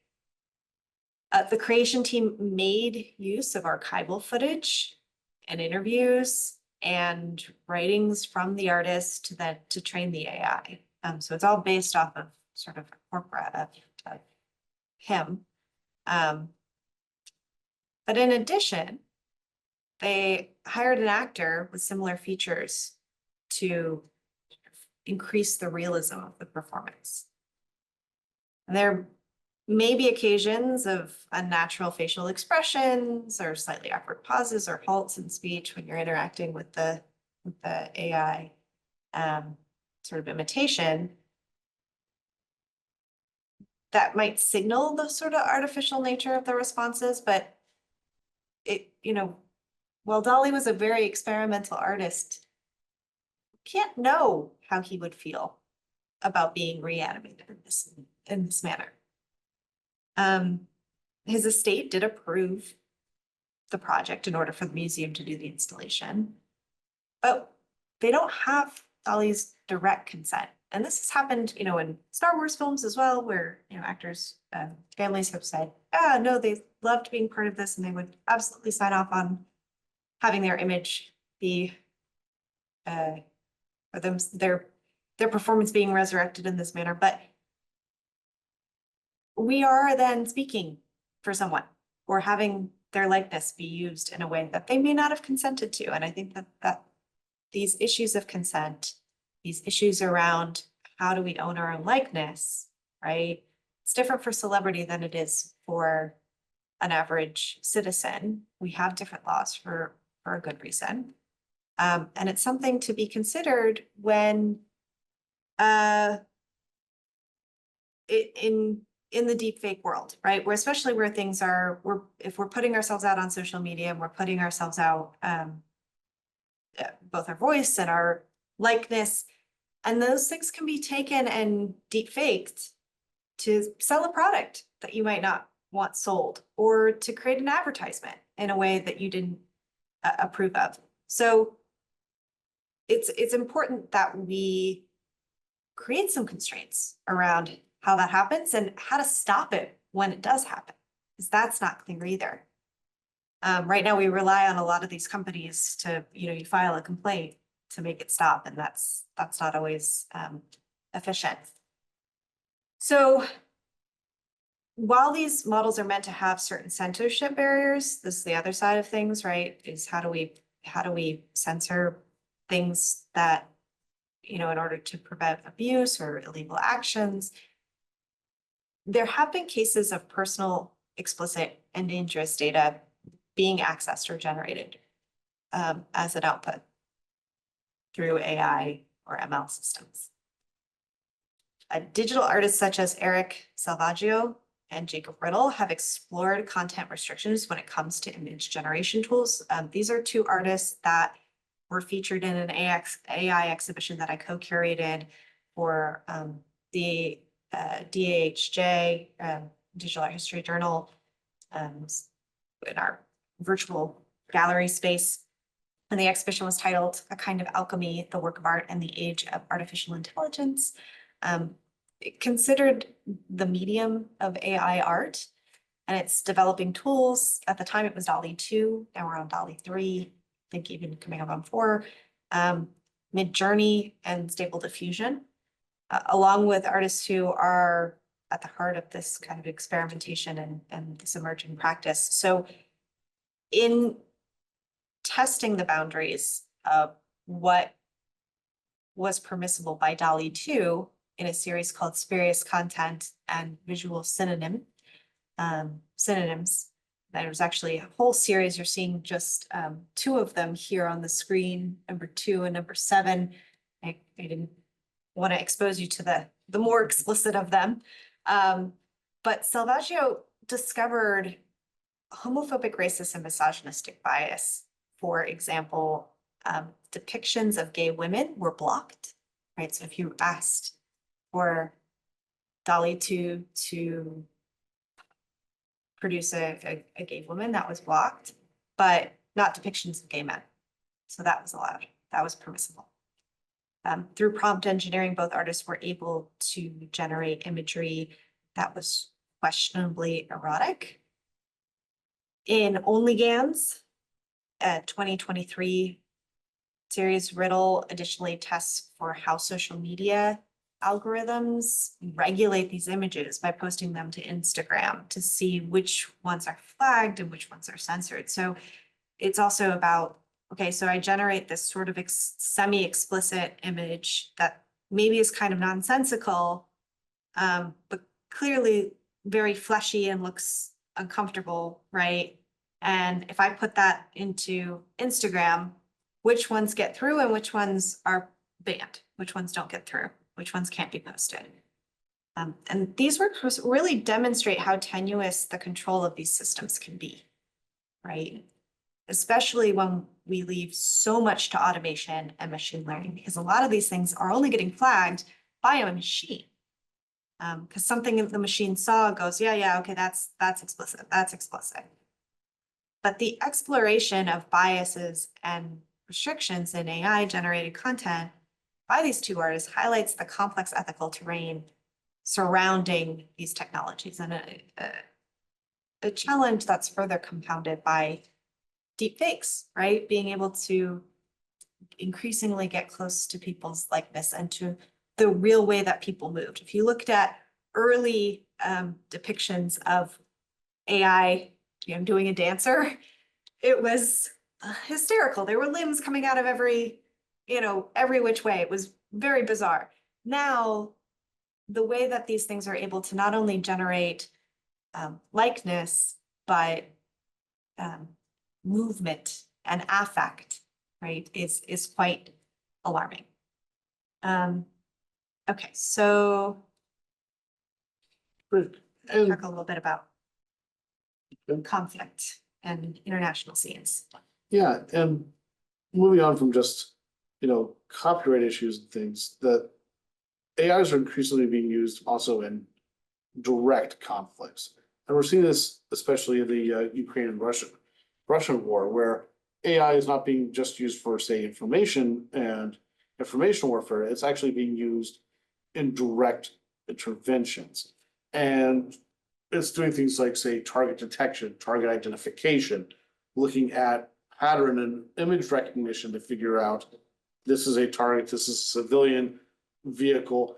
Again, not all is accurate. And we've seen this not just in the Ukraine, but in some of the uses of drones in Iraq and Afghanistan, where the AIs don't always get it right.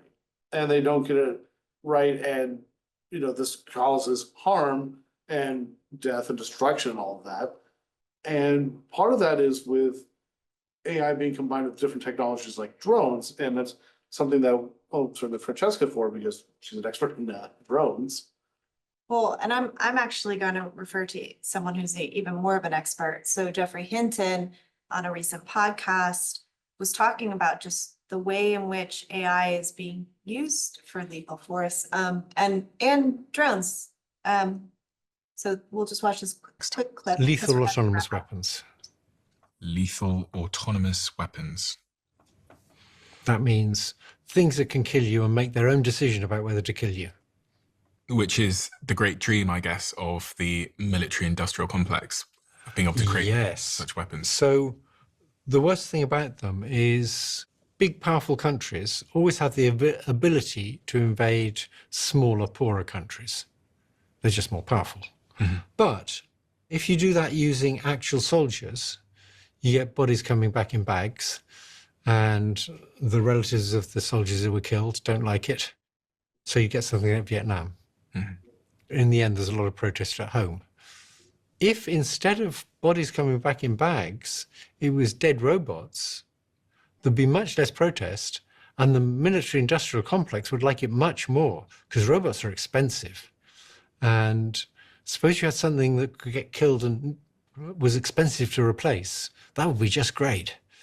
Big countries can invade small countries much more easily because they don't have their soldiers being killed. And the risk here is that these robots will malfunction, or they'll just be more... No, that's even if the robots do exactly what the people who built the robots want them to do, the risk is that it's going to make big countries invade small countries more often. More often, because they can. Yeah, and it's not a nice thing to do. So it brings down the friction of war. It brings down the cost of doing an invasion. And these machines will be smarter at warfare as well, so they'll be Well, better. even when the machines aren't smarter. So the lethal autonomous weapons, they can make them now, and I think all the big defense departments are busy making them. Even if they're not smarter than people, they're still very nasty, scary things. Because I'm thinking that, you know, they could show just a picture, go get this guy. Yeah. And go take out anyone he's been texting. And this little wasp. So 2 days ago, I was visiting a friend of mine in Sussex who had a drone that cost less than £200. And the drone went up. It took a good look at me, and then it could follow me through the woods. And it was very spooky having this drone. It was about 2 meters behind me. It was looking at me. And if I moved over there, it could just track me for £200. But it was already quite spooky. Yeah, and I imagine there's, as you say, a race going on as we speak to who can build the most complex autonomous weapons. There is a risk, I often hear, that some of these things will combine and the cyber attack will release weapons. Sure. You can get combinatorially many risks by combining these other risks. So, I mean, for example, you could get a super intelligent AI that decides to get rid of people. And the obvious way to do that is just to make one of these nasty viruses. If you made a virus that was very contagious, very lethal, and very slow, everybody would have it before they realized what was happening. I mean, I think if a superintelligence wanted to get rid of us, it would probably go for something biological like that wouldn't affect. So there's more there. I really recommend that you take a listen to the whole thing. Jeffrey Hinton is known as the godfather of AI. He's won a Nobel Prize for his work. And he also left Google at a time when these things were being released because he wanted to speak openly about regulation and how AI needs to be regulated more. So Yeah, that leads us back into the conflict idea of what are we doing? What are we doing with the release of these things? And yes, it has been sold to us as a way to do military action with less casualties, but does it make it easier? Who's actually doing the AI? It was just recently announced, I think like last week or the week before, that OpenAI won a $200 million US defense contract. We don't know anything about that contract. We don't know really what they're developing, what they're spending. We know there's a lot of money and a lot of push about putting AI in. And as we've already seen with AI and just a simple Health and Human Services report, what happens if your lethal AI starts hallucinating or doesn't quite do what you think it's going to do? This is an issue that we're starting to really encounter and should make us pause and think about what we're actually doing here. And as part of that regulation, that comes into international regulation of AIs. Who's doing the regulating? Really nobody. There isn't a international regulation of AIs at all. In fact, there's a lot of push against doing any regulation in the name of competitiveness. And if you'll see here, this is just an example of a lot of different corporations who are experimenting with AI. And this is entirely unregulated. And when we start thinking about data gathering, information, misinformation, how companies fight each other, how companies collude with each other, how they work with governments, work against governments, you can see that we have a extremely large, complex, and constantly changing international picture. And even going beyond that, if we look at where the next slide, where AI data centers are going, and you can see who has AI, who does not. And this is kind of one of the futures of technical power. And you can see a lot of the people who are powerful now have these centers. And are we just reinscribing power systems? Are we reinscribing control through AI and through technical development? And we don't want to leave with complete doom and gloom, though, because we do want to say one thing about this, is that why are we humanities people? Because we believe in humanity, we believe in people. And we are not data, but we have, as we've seen, data has a problem with people. Data has a problem with flattening people, flattening experiences and differences. And that's something that we really need to be emphasizing, is not so much that humanities can use these tools, but that humanities should be involved in the very creation and thought process of the tools. That we need to recenter how humanities thinks, how humanities operates at the very base level of programming, of data collection, of knowledge, of tool use, that again, humanity is essential to this. And so think about AI and think about mistakes, and we're going to make them, but we want to leave you a little bit of Bob Ross here, that we're going to be making mistakes with AI. AI is going to be making mistakes when we generate things. But the idea is, what can we do with it? And how can we use this moving forward? And thinking about, instead of some of the problem, how do we turn these into, as Bob Ross would say, happy little tree, or a happy little bridge, or a happy little mountain? How do we take some of these AI problems and actually generate something interesting with them, and generate something that's for societal good as opposed to societal ill? Next one. And so if we just leave you with a little AI generated thing in the style of Bob Ross, we can do good things with it. We can use this in a way that is humane, in a way that centers humanity in information, as opposed to just having to react to it. So we'd love to continue this conversation. We feel like we've just scratched the surface. And thank you for those who have hung on. I know we went a little over time. We started a little late, so thank you for that.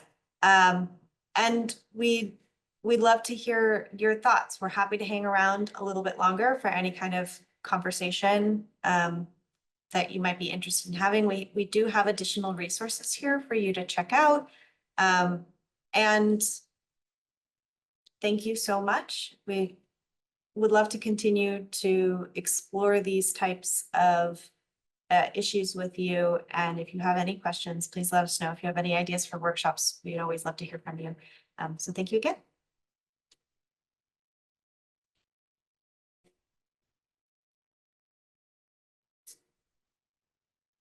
See in the chat, Jonathan, you said it sounds like an appearance of intelligence is far more harmful, whether or not AI is intelligent or not. Yeah, the appearance of intelligence. I think we have to actually make sure that these systems are doing what they say they're doing and not just appear to be doing what they say they're doing. Definitely.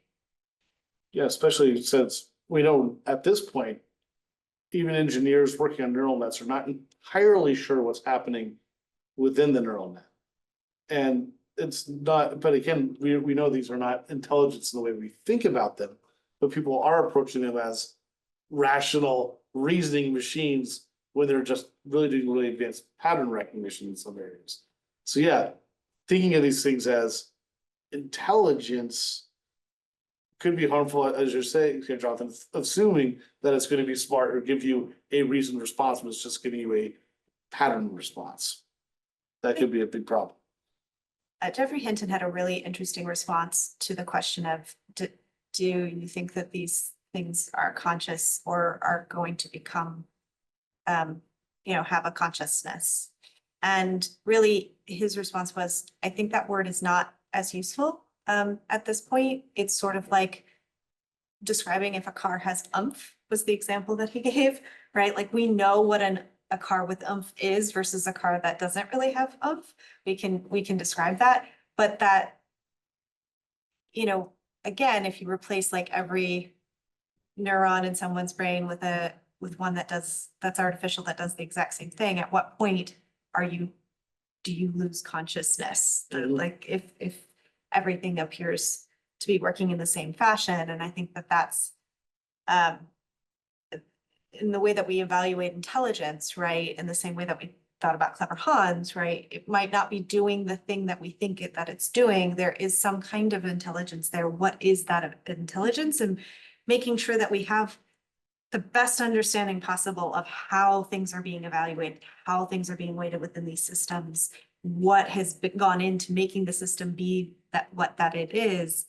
That's the most important thing that we can be doing. And I do think we're going to see a lot of these LLMs and such become more boutique, right? More tailored to specific needs and recreated in ways that we do think are more ethical than maybe the original ones that we've started with. Right. And to the question of consciousness and recognizing, as you said, but modern humans as a species have been around for what, 100,000 years, maybe a little bit more. We've had 100,000 years plus of interaction with creatures that we know are hyper intelligent, say dolphins, elephants, orcas, and we still have absolutely no clue how they, we have, they have some kind of clicking language. We have no idea what that is. We don't quite know what their thought process or their consciousness is. We just know they have it. And so AIs have been around for a few, we were working on them early 2000s, so a decade or two. And we've had 100,000 years of species that we've shared 90% of our DNA with, which we simply do not understand. So we're not very good at recognizing consciousness outside of a human context.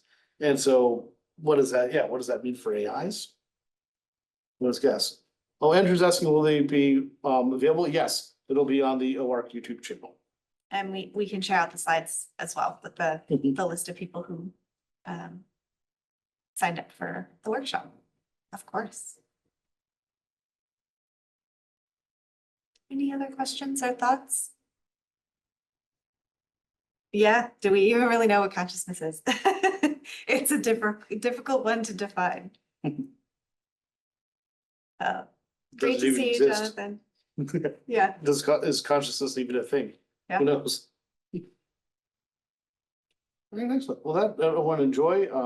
Avoid the Terminators and try to go for more the Wall-E end of AIs. Great. Thank you all so much.